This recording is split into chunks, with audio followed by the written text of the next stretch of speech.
Sir, આ થયેલી આ 2-3 દિવસમાં જે કામગીરીઓ થઈ રહી છે તેના વિશે થોડો પ્રકાશ પાડજો. છેલ્લા 3 દિવસમાં સુરતમાં ભારે વરસાદ પડી રહ્યો છે. આજે ઉપરવાસના વરસાદને કારણે જે બારડોલી પલસાણા જે વિસ્તારમાં વરસાદ પડ્યો છે એ બધું જ પાણી ખાડી માર્ગે સુરતમાં પસાર થાય છે. તેના હિસાબે સુરતમાં પણ વરસાદ શરૂ છે. એટલે જે ખાડી માર્ગે જે ઉપરવાસનું પાણી આવે છે એટલે ખાડી 8.5 મીટરે જઈ રહી છે. સવારે જે નીચાણવાળા વિસ્તારના અત્યારે કુંભારિયા વિસ્તારમાં અમે જે વ્યક્તિને રેસ્ક્યુ કરવા જેવા તમે રેસ્ક્યુ કરી દીધા છે.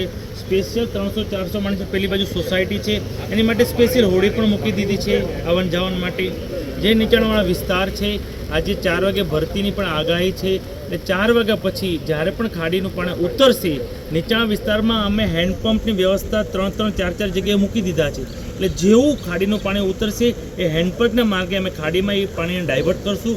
એટલે આવનારા રાતના સમયમાં નીચાણવાળા વિસ્તારમાં અમને સૌને આશા છે કે પાણી ઉતરી જશે. સર, અહીંયાથી કેટલા નંબર ઓફ પીપલને રેસ્ક્યુ કરવામાં આવી ચૂક્યા છે? અમે અહીંયાથી 35 લોકોને રેસ્ક્યુ કર્યા છે. એક નિવાસી શાળા છે ત્યાં 25 છોકરાઓને નિવાસી કર્યા છે. એટલે 2 જગ્યાએ અમારે રેસ્ક્યુ કરવા પડ્યા છે. ઓકે.